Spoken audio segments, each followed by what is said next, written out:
So, after a little bit, the original gentleman comes in, you know, all flowy, and he's got the most bells. He's like, please come. He's like, Madam Ava will see you now. My mother said she was a seer, that she could see the future. He's got the curtain parted. There's like candles, incense billowing, another table, and there's a woman that's sitting there. Again, draped in lots of things. No bells, no sounds. And she's sitting at the table. My friends, please come and sit. She doesn't move much, but her eyes kind of sparkle a little bit when she sees the movement. Doran just immediately sits down. I knew that you would be coming soon. Please. You did? I see things. Whoa. She's like, allow me. She'll pull out a box and pulls out a beautiful deck. And she's like, pass it around. And she's like, mix it to your heart's content. I want to see the energies you put into it.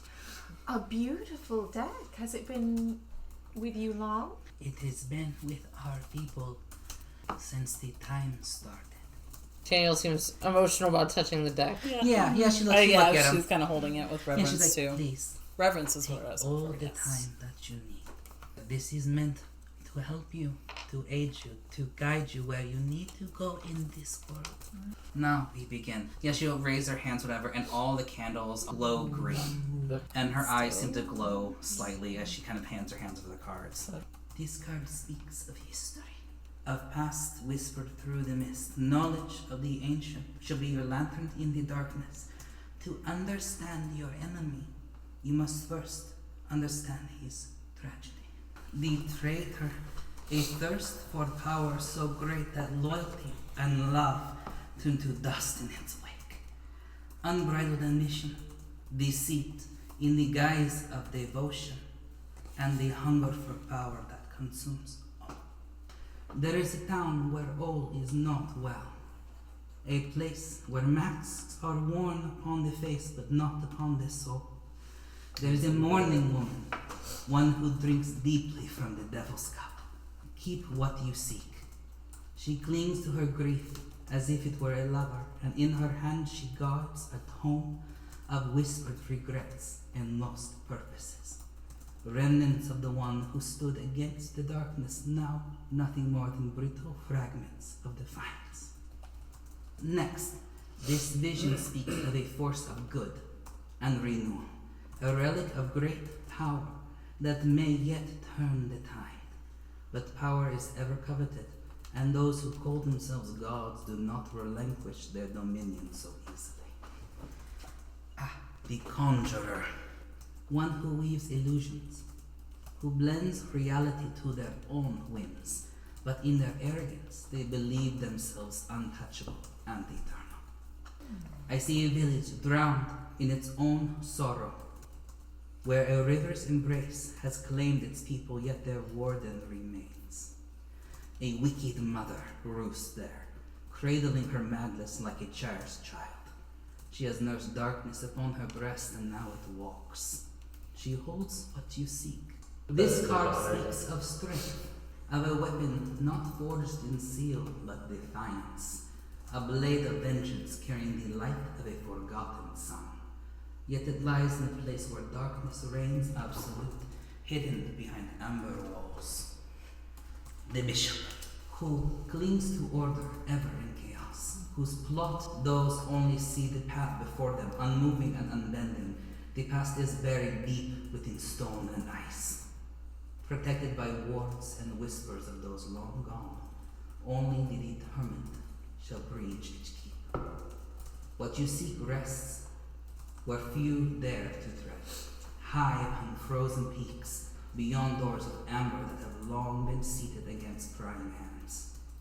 It slumbers in the depths of a vault where forgotten things whisper in the dark, and where power corrupts even the most devout. This place is a prison, yet not for the blade alone. Many have ventured to claim its secrets. None have returned whole.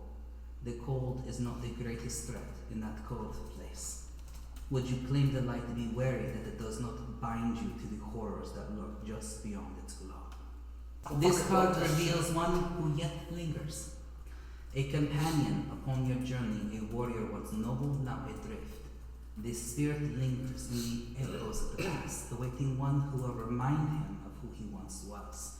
His blade, though dulled in time, yearns for justice. the ghost.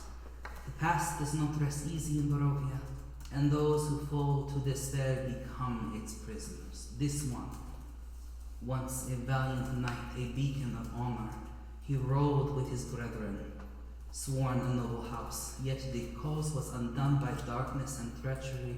Now he remains neither living nor truly dead, trapped between duty and sorrow. He lingers in the hall of a fallen dragon, in a place where valor and betrayal and the lifeless smile is an echo of what he once was. Yet echoes still have power.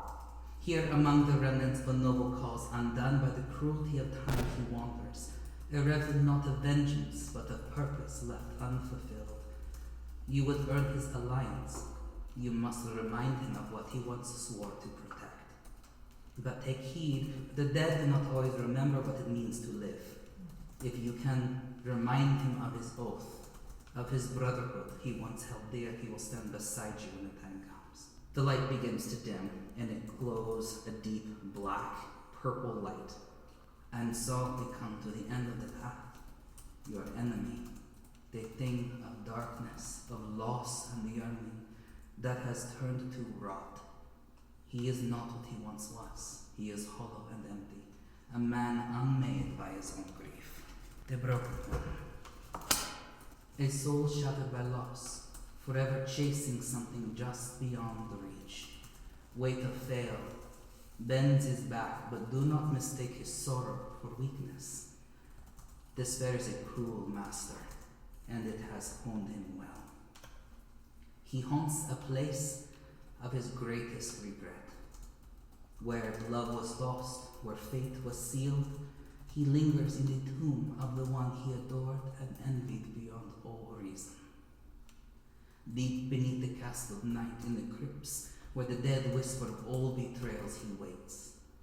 He does not seek battle, he seeks an end, or a beginning. But do not be deceived, he will not go willingly to either. Everything gets dimmer and dimmer, and then it goes into black, and then slowly the sound from outside comes. The sound of fire, of jovial behavior. The light flickers back on again. You see Maneva kind of sitting, leaning over, looking a bit exhausted for a moment. And after a moment, she slowly sits up again. The guards have spoken. The past is laid before you. Walk it with caution, or fate is a fickle thing. And destiny does not bend easily to the will of mortals, but perhaps in you, the mist have found something worth weaving anew. Mm-hmm. The path before you is set. Now you will walk it. How you walk it remains your own, but the mists are watching, and so is he.